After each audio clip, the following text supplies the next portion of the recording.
తాతని అడగండి, ఎందుకు జరిగింది ఇది అక్రమమా సక్రమమా? నాగలదిన్నెలో కొన్ని లక్షల విలువైనటువంటి ఆస్తి, అక్కడ ఒక హాస్పిటల్ లేదు, పశు వైద్య శిబిరం లేదు. అట్లాంటి ఇబ్బందుల్లో మనం ఉన్న స్థలాన్ని, గవర్నమెంట్ స్థలాల్ని ఇట్లా నీవు తెలుగుదేశం అని ఒకరు, వైసీపీ అని ఒకరు, ఇంకో కమ్యూనిస్ట్ అని ఒకరు, ఇంకొక పార్టీ అని ఒకరు ఇట్లా ఆక్యుపై చేసుకుంటా పోతే రేపు గవర్నమెంట్కి సంబంధించిన, మన ఊరికి సంబంధించిన ఏమన్నా అభివృద్ధి కార్యక్రమాలు చేసుకోవాలంటే ఎక్కడ చేసుకోవాలి? లక్షలు విలువ చేస్తే ఒక సెంటు లక్షలు, 2 లక్షలు, 3 లక్షలు, 5 లక్షలు, 6 లక్షలు చేసే పల్లెటూరులో రేపు ఏమన్నా అవసరం పడి ఒక 10 సెంట్ల స్థలం కావాలంటే ఎవరిని పోయి అడుగుతారు? ఎవరిస్తారు? అభివృద్ధికి ఆటంకం కలిగించేది మీరు.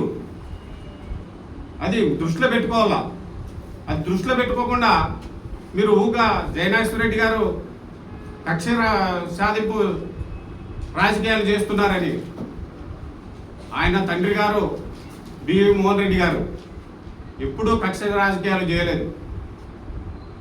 ఆయన తనయుడు బివి జయనాశ్వర రెడ్డి గారు ఇప్పుడు 3వసారి 15వ సంవత్సరం కక్ష రాజకీయాలు ఎక్కడ చేశారండి? కక్ష రాజకీయాల గురించి చెప్పాలంటే మీ తాతను అడగండి. మీరు చేయలేదంటున్నారు.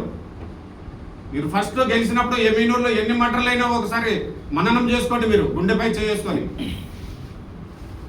ఎవరు కక్ష రాజకీయాలు చేశారో ఒకసారి మననం చేసుకోండి. ఎమ్మెనూరు ప్రజలేం తిక్కోలు కాదు, అన్నీ గమనిస్తూ ఉంటారు. మీ ఇంట్లో కూర్చొని మీ తాత ఎమ్మెల్యే గారు అయిన తర్వాత ఎమ్మెనూరు కాన్స్టిట్యున్సీలోనే, ఇక్కడ జిల్లాలో వద్దు, ఎంతమంది హత్యకు గురయ్యారో ప్రత్యక్ష సాక్షులు మా పక్కనే ఉన్నారు. ఇక నష్టపోయిన కుటుంబాలు.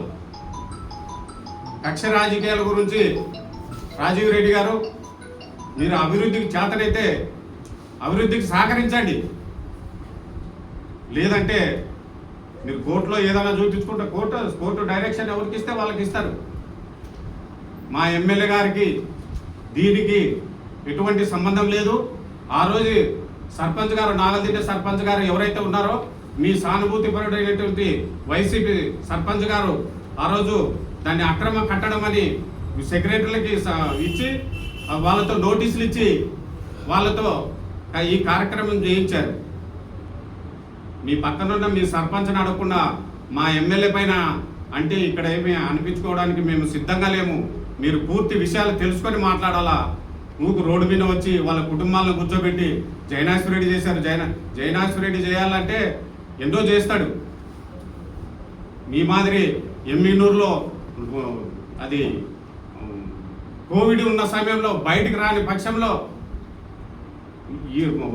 పోలీసులు సిబ్బందిని పెట్టి ఎంత క్రూరంగా వాళ్ళని లబ్ధిదారులు దొబ్బారో, ఆ కట్టుకున్న కొట్టాలను నేలమట్టం చేశారో రాజీవ్ రెడ్డి గారు మీ తాత